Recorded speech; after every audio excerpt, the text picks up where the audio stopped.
ഇന്നലെ എൻ്റെ ഫ്രണ്ടിൻ്റെ ബർത്ത്ഡേ ആയിരുന്നു കേട്ടോ. അപ്പോൾ ഇതാണ് ആള്. പക്ഷെ നമുക്ക് ഇതിനു മുമ്പിൽ ഞങ്ങൾ പ്ലാൻ ചെയ്ത ഒരു കാര്യവും തന്നെ വീഡിയോസ് എടുക്കാൻ പറ്റില്ല. കാരണം ഭയങ്കര ബിസി ആയിരുന്നേ. ആള് വീട്ടിൽ പോവാണെന്ന് പറഞ്ഞിട്ട് പോയതാ.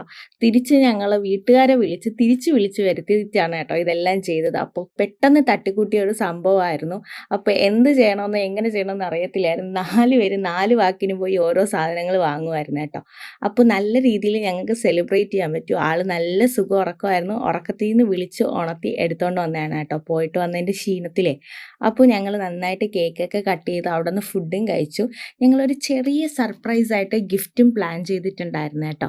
ആ ഗിഫ്റ്റ് എന്താണെന്ന് ചോദിച്ചാൽ അവൾ മുമ്പ് ഭയങ്കരമായിട്ടൊരു ഷോപ്പിൽ പോയിട്ട് എക്സ്പെക്റ്റ് ചെയ്ത് വാങ്ങണമെന്ന് പ്രതീക്ഷിച്ച് വെച്ചിരുന്ന ഒരു സാധനം അതിൻ്റെ എക്സാക്റ്റ് അതുപോലെ കിട്ടിയില്ലെങ്കിലും ഏകദേശം അതുപോലെ കിട്ടി കേട്ടോ. അവൾ കുറേ നാളായിട്ട് ഒരു ഡ്രസ്സ് വേണമെന്നുള്ള കാര്യങ്ങൾ പറയുന്നത്. അപ്പോൾ ഇതെല്ലാം മൈൻഡിൽ വെച്ചിട്ടായിരുന്നു കേട്ടോ ഞങ്ങൾ ഈ ഒരു ഗിഫ്റ്റ് അവൾക്ക് കൊടുത്തിട്ടുണ്ടായിരുന്നു. അവൾ ഭയങ്കര ഹാപ്പി ആയിരുന്നു. അപ്പോൾ നെക്സ്റ്റ് വീഡിയോയിൽ കാണാം. ബൈ.